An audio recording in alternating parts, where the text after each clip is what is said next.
Hi friends, నమస్కారం. నేను మీ కుమార్. మీరు చూస్తున్నారు మీకోసం ఇన్ఫో యూట్యూబ్ ఛానల్.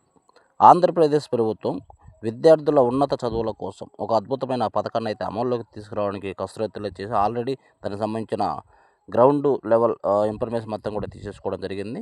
అదేంటంటే ఎన్టీఆర్ విద్యాలక్ష్మి పథకం.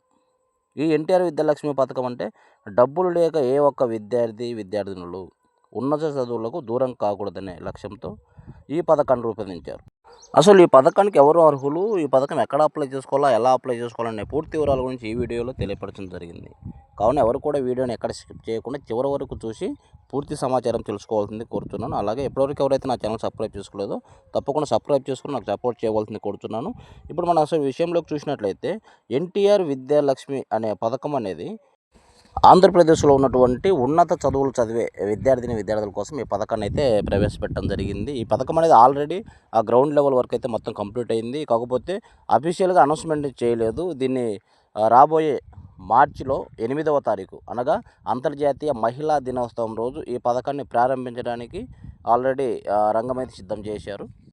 ప్రతిభ ఉన్నా కానీ ఆర్థిక స్తోమత లేక ఇబ్బంది పడే పేద విద్యార్థులకు విదేశాల్లో చదువుకోవాలన్నా లేదా మన దేశంలోనే టాప్ యూనివర్సిటీలో చదువుకోవాలన్నా కానీ చాలా డబ్బుతో కూడుకున్న పని. ప్రభుత్వం ఆర్థిక సాయం అందించి ఈ యొక్క చదువును ఆగిపోకుండా చూడడం అదేవిధంగా తక్కువ వడ్డీకి లేదా వడ్డీ లేని విద్యా రుణాలను ఎడ్యుకేషన్ లోన్స్ ద్వారా అందించడమే ఈ పథకం యొక్క ముఖ్య ఉద్దేశమై ఉన్నది.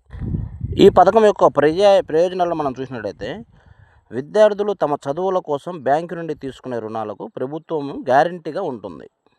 అదేవిధంగా ఈ పథకం కింద తీసుకున్న రుణాలకు వడ్డీని ప్రభుత్వం భరిస్తుంది. అంటే మీరు తీసుకున్నటువంటి అసలు కడితే సరిపోతుంది, వడ్డీ అనేది ప్రభుత్వం చెల్లిస్తుంది. అదేవిధంగా డిగ్రీ, పీజీ, ఇంజనీరింగు, మెడిసిన్ మరియు విదేశీల్లో అభ్యసించే విద్యార్థులందరికీ కూడా ఈ యొక్క ఎన్టీఆర్ విద్యాలక్ష్మి అనేది ఉపయోగకరంగా, ప్రయోజనకరంగా ఉంటుంది. ఈ పథకానికి సంబంధించి అర్హతలను మనం గమనించినట్లయితే ఆ విద్యార్థి ఎవరైనా కానీ ఆంధ్రప్రదేశ్ రాష్ట్రంలో శాశ్వత నివాసి అయి ఉండాలి మరియు పేద మరియు మధ్యతరగతి కుటుంబాలకు చెందిన వారై ఉండాలి. విద్యార్థులు దీనికి ఆర్థికంగా వెనుకబడిన అంటే తెల్ల రేషన్ కార్డు ఉన్న వారందరూ కూడా దీనికి అర్హులుగా ఉంటారు. గుర్తింపు పొందిన యూనివర్సిటీలు లేదా కాలేజీల్లో అడ్మిషన్ పొందిన వారు మాత్రమే దీనికి అర్హులు. ఈ పథకానికి మనకు అవసరమైన డాక్యుమెంట్స్ మనం గమనించినట్లయితే మీరు అప్లై చేసేటప్పుడు ఇవి దగ్గర ఉంచుకోవాలి తప్పకుండా. అంటే ఆధార్ కార్డు ఉండాలి తప్పకుండా. విద్యార్థి ఆధార్ కార్డు, తల్లిదండ్రులు ఇద్దరు ఆధార్ కార్డులు ఉండాలి. అదేవిధంగా రేషన్ కార్డు ఉండాలి. తర్వాత ఆదాయ ధృవీకరణ పత్రం, తల్లిదండ్రుల పేరు మీద ఎవరైతే గ్యారంటీ తండ్రి ఉంటాడో సంపాదకులు, తండ్రి యొక్క ఇన్కమ్ సర్టిఫికేటు తీసుకొని ఉండాలి. కులం సర్టిఫికేటు, ఆ విద్యార్థి యొక్క కులం సర్టిఫికేట్ కూడా తప్పకుండా కావాలి. అదేవిధంగా విద్యార్థి విద్యార్హత పత్రాలంటే 10th క్లాస్ సర్టిఫికేట్ ఉండాలా, ఇంటర్ సర్టిఫికేట్ ఉండాలి, డిగ్రీ మార్క్స్, మెమోస్ అన్నీ ఉండాలి. అదేవిధంగా కాలేజీలో జాయిన్ అయినట్లుగా కాలేజీకి సంబంధించిన అడ్మిన్ లెటర్ ఒకటి ఉండాలి. కాలేజీలో ఇచ్చే ఫీజు స్ట్రక్చర్ ఒకటి ఇస్తారు. కాలేజీలో మేనేజ్మెంట్ వారు ఫీజు స్ట్రక్చర్ ఇస్తారు. ఆ ఫీజు స్ట్రక్చర్ కూడా మన దగ్గర ఉండాలి.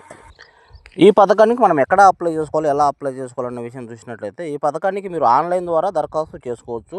దానికి సంబంధించి ప్రత్యేకమైన పోర్టల్ అనేది ప్రభుత్వం సిద్ధం చేసి ఉంది ఆల్రెడీ. కాకపోతే మార్చి 8వ తారీఖు అనగా అంతర్జాతీయ మహిళా దినోత్సవం రోజు ఆ వెబ్సైట్ను కూడా రిలీజ్ చేయడం జరుగుతుంది. అప్పటి నుంచి మీరు ఆన్లైన్లో దరఖాస్తు చేసుకోవచ్చు. అంతేకాకుండా మీకు దగ్గరలో ఉన్నటువంటి సమీప సచివాలయంలో వెల్ఫేర్ అసిస్టెంట్ గారిని సంప్రదించి కూడా ఈ పథకానికి అప్లై చేసుకునే అవకాశం కూడా ఉంది. ప్రభుత్వం నుంచి అఫీషియల్గా నోటిఫికేషన్ వచ్చిన తర్వాత అంటే మార్చి 8 తర్వాత, ఎప్పుడైతే మార్చి 8 అంతర్జాతీయ మహిళా దినోత్సవం రోజు ఈ పథకాన్ని లాంచ్ చేసిన తర్వాత అఫీషియల్ వెబ్సైట్ అయితే అనౌన్స్ చేయడం జరుగుతుంది. అఫీషియల్ వెబ్సైట్ వచ్చిన తర్వాత దానికి ఎలా అప్లై చేయాలి, అప్లై చేసే విధానం ప్రతి ఒక్కటి కూడా క్షుణ్ణంగా పరిశీలించి మీకోసం మళ్ళీ ఒక వీడియో మన ఛానల్లోనే చేయడం జరుగుతుంది. కావున ప్రతి ఒక్కరు కూడా ఈ యొక్క ఛానల్ సబ్స్క్రైబ్ చేసుకొని ఫాలో కావాల్సింది కోరుతున్నాను. మరిన్ని ప్రభుత్వ పథకాలు అప్డేట్స్ కోసం నా ఛానల్ ఫాలో కావాల్సింది కోరుతున్నాను.